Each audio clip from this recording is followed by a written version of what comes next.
tilmaamaa jira haddaad isku aragtid aad khatar ku sugan tahay khafladii waa soo socotaay is ilaali. maxaa ka mid ah khaflada calaamaadka lagu yaqaano waxaa ka mid ah atakaasul can iطaacaat.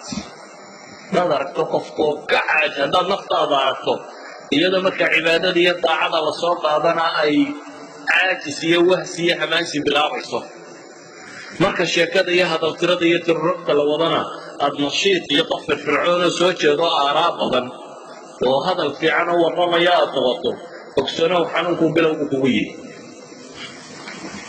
waa wax ka mid ah acraadii. sidaa awgeed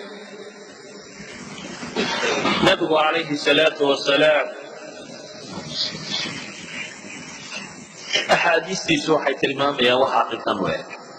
مثلا قرآنك إلهي وحليه منافق بك اللي سفينه ولا يأتون الصلاة إلا وهم كسال ولا ينفقون إلا وهم كارهون وإذا قاموا إلى الصلاة قاموا كسالى يراءون الناس ولا يذكرون الله إلا قليلا.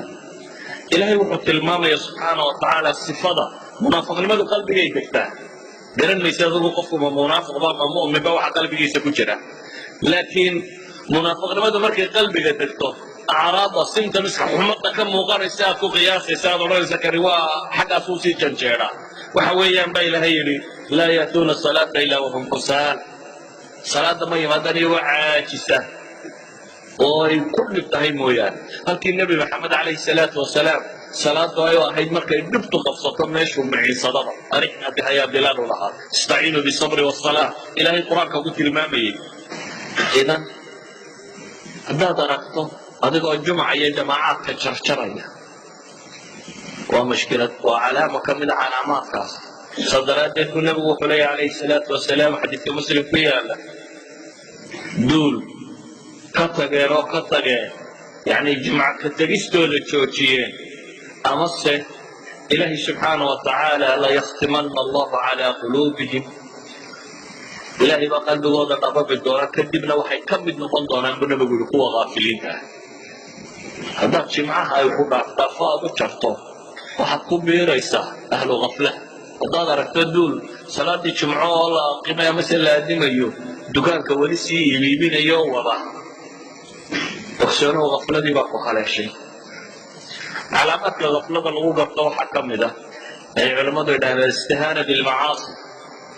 qofkoo agtiisa ay ku fududaato macsidu adhowaad si toobadkeenaa macankana ee iska samay tan gabadhan iska salaan tan baski hadal waxaan samee halkan ka bax waxoogaaga ribada iminka doorka ka dambaad ka tooba keenaya iska wad hada ma jira.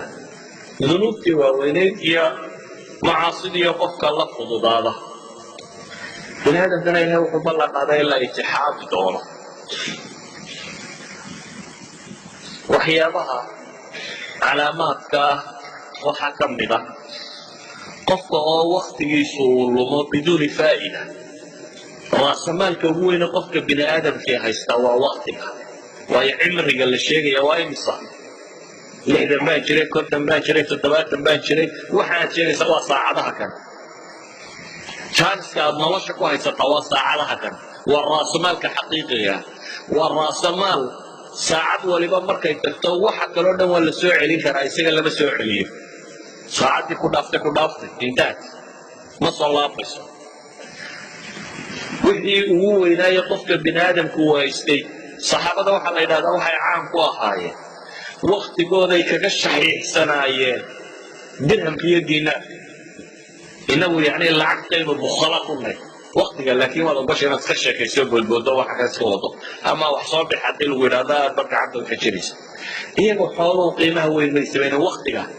axad saalixiin baa waxaa la yidhi mid baa wuxuu yidhi waxoogaa baa raba inuu kula sheekaystee sheekha iyarasu wuxuu ku yidhi ordo cadceedda jooji. yani cadceedda waa igu socotaa taim baa igu socda buu leeyahy, dardasho war uma hayo weeyaan, waktaa soconaya. haddaad aragto qofka oo waktigiisu uu cidlo kaga lumayo waa xanuunka kan bahaya. qofka oo aanay la weynayn waxyaabihii uu ilaahay ku dhowaan lahaa subxaana wa tacaala قرآن قرآن قرادين هي عبادات ككري وحاصل من إخوتي في العقيدة وأعراض أما السمتمس أما علامة غفلة الغبرت